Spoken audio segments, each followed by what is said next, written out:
Assalamualaikum warahmatullahi wabarakatuh.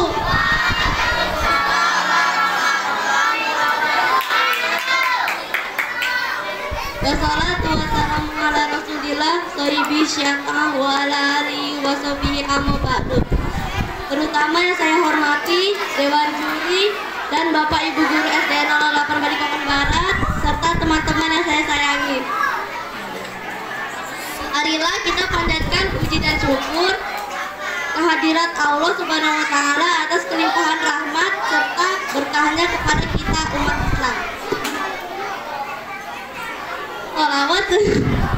Salawat dan salam kita curah limpahkan kepada junjungan alam Nabi Muhammad SAW dan semua pengikutnya. Amin.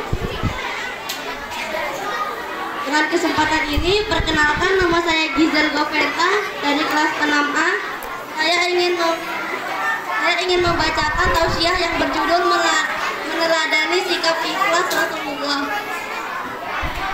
Rasulullah Shallallahu Alaihi Wasallam adalah teladan terbaik bagi kita semua.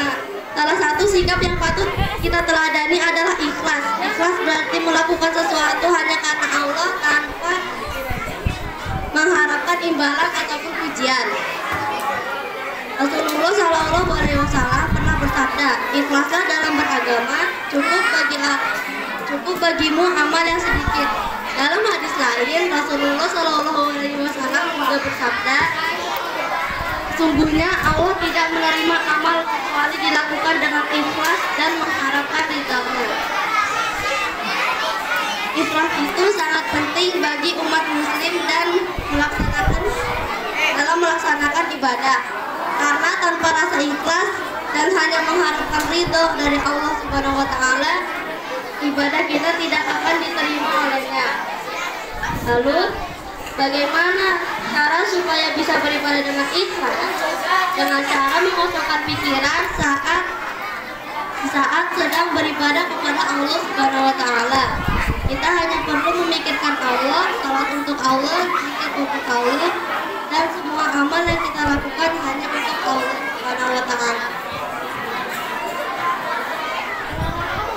Jangan memunculkan rasa riya atau sombong di dalam diri kita, karena kita tidak berdaya di hadapan Allah Subhanahu wa taala.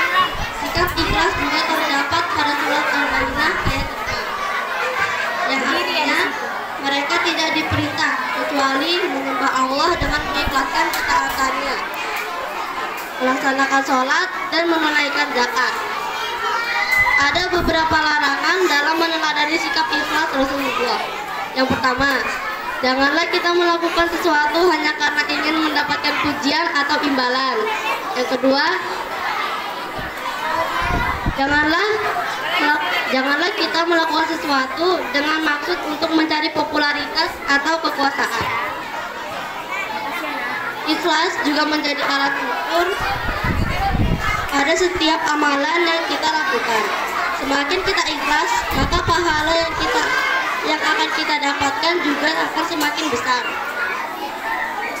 Semakin ikhlas seseorang dalam beramal, maka akan semakin besar pula balasan yang akan diterima. Dan insya Allah dengan cara kita dapat beribadah dengan ikhlas. Dan jangan lupa untuk berdoa memohon kepada Allah Subhanahu wa taala agar kita dapat beribadah secara ikhlas untuknya. Demikian yang dapat saya sampaikan. Mudah-mudahan bermanfaat. Mohon maaf atas segala kekurangan. Wabillahi taufiq wal hidayah. Wassalamualaikum warahmatullahi wabarakatuh. Waalaikumsalam warahmatullahi wabarakatuh.